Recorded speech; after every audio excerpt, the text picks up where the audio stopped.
와, 이거 결국 다시 바뀝니다. 안 그래도 요새 너무 더워서 저희 집도 에어컨을 거의 풀가동시키느라 이번 달 전기료가 좀 걱정이 되는데, 근데 이거는 내가 쓴 만큼 돈을 내는 거잖아요. 하지만 내가 원하지도 않았는데 돈이 자동으로 빠져나가는 게 있어요. 그것도 모이면 큰 돈이 되기 때문에 준비해봤고요. 지금 바로 시작해볼게요. 구독과 좋아요. 첫 번째는 TV 수신료 부활입니다. 이거 불과 몇 달 전까지만 해도 TV 수신료가 무려 30년 만에 분리징수한다고 많은 분들이 찬성을 했었어요. 그래서 지금처럼 전기요금 고지서에서 빠졌었는데 결국 다시 되돌아갑니다. 이 전기료에 매달 꼬박꼬박 2,500원씩 자동 결제되는 건데요. 이게 너무 순식간에 처리돼 버려서 대부분 잘 모르고 있는데, TV 수신료를 통합 징수하는 방송법이 통과돼서 10월부터 다시 바뀝니다. 그래서 이제부터 아파트든 주택이든 할 것 없이 전 국민 누구나 이렇게 TV 수신료가 전기요금 고지서에 합쳐서 나오게 됩니다.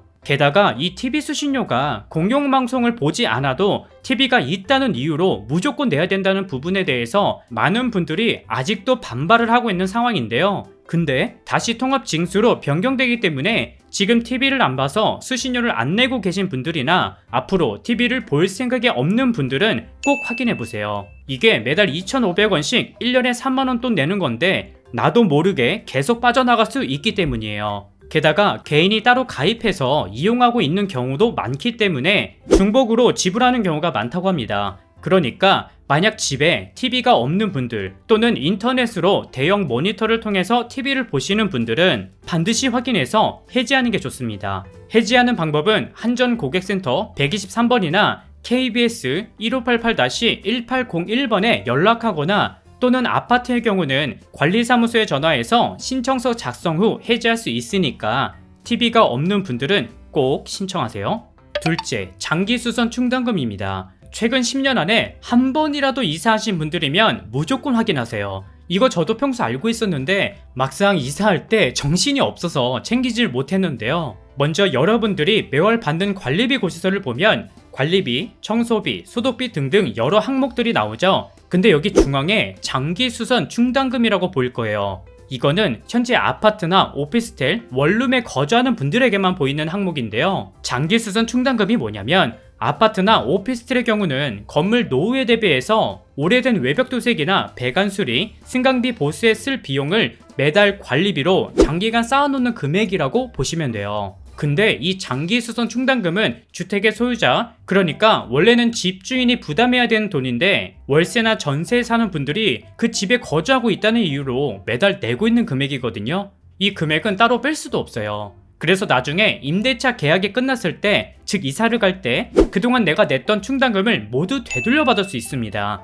이 금액도 적지는 않아서 이게 매달 쌓이면 나중에 몇십만원 돈 됩니다. 그래서 반드시 이사 가실 때 집주인에게 청구를 하셔야 돼요. 만약 깜빡하고 챙기지 못했다고 해도 주택법에 따라서 10년 내에 집주인에게 청구하면 되돌려 받을 수 있지만 근데 이거 집주인도 잘 모르고 계시더라고요. 그러니까 만약 몰라서 못 챙기셨다면 지금이라도 꼭 돌려받으시길 바랍니다.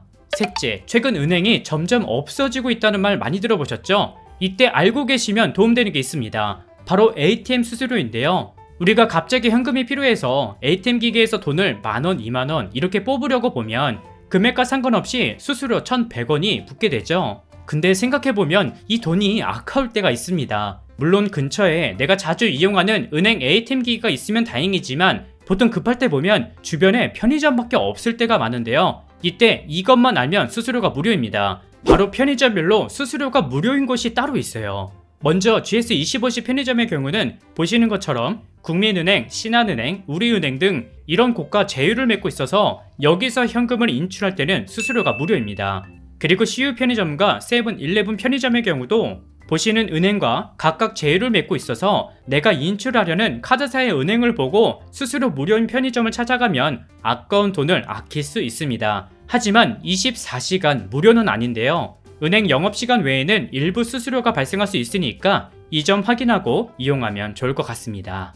네 번째는 과태료입니다. 근데 요새 가짜 뉴스가 엄청 올라오고 있어요. 우리가 운전하다 보면 아무리 신경을 써도 꼭 한 번쯤은 이렇게 행운의 편지를 받게 되죠. 근데 여기서 과태료가 아닌 범칙금으로 내야 된다고 하는데 이게 또 법이 바뀌었다는 이런 말이 돌고 있습니다. 결론부터 말하면 아니에요. 싹 다 가짜 뉴스입니다. 도대체 이런 말이 어디서 나왔는지 모르겠는데 먼저 우리가 교통법규를 위반해서 고지서를 받게 되면 이렇게 6만원 범칙금과 7만원 과태료 중에 하나를 선택해서 납부해야 되죠. 하지만 초보 운전자가 아니시라면 절대 범칙금을 선택하지는 않으실 겁니다. 당연히 범칙금이 만원 더 싸지만 뒤에 벌점이 있기 때문에 대부분 과태료를 내실 거예요. 그런데 이런 경우가 있어요. 범칙금이 만원 더 싸고 심지어 벌점도 없습니다. 만약 이런 경우 범칙금으로 내는 게 좋을까요? 아니면 과태료를 내는 게 좋을까요?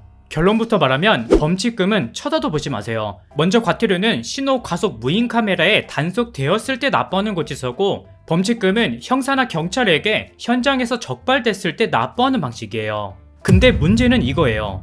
과태료의 경우는 그냥 정해진 금액을 납부하면 되지만 범칙금은 운전자에게 부과가 되고 5년간 교통 위반 기록까지 남기 때문에 보험료 할증이 붙습니다. 심지어 벌점이 없는 범칙금도 해당되는데요.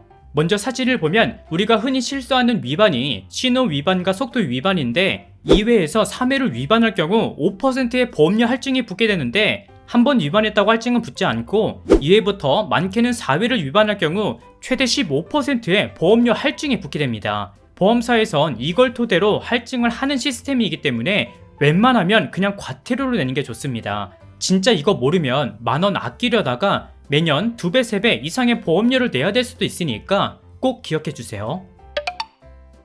오늘은 이렇게 별거 아니지만 쌓이면 3만원씩 또는 그 이상의 금액을 나도 모르는 사이 빠져나가는 4가지를 준비해봤는데요. 이미 다 알고 계신 분들도 있겠지만 특히 TV 수신료는 앞으로 새로 바뀐다고 하니까 잘 기억해 주시면 좋을 것 같습니다.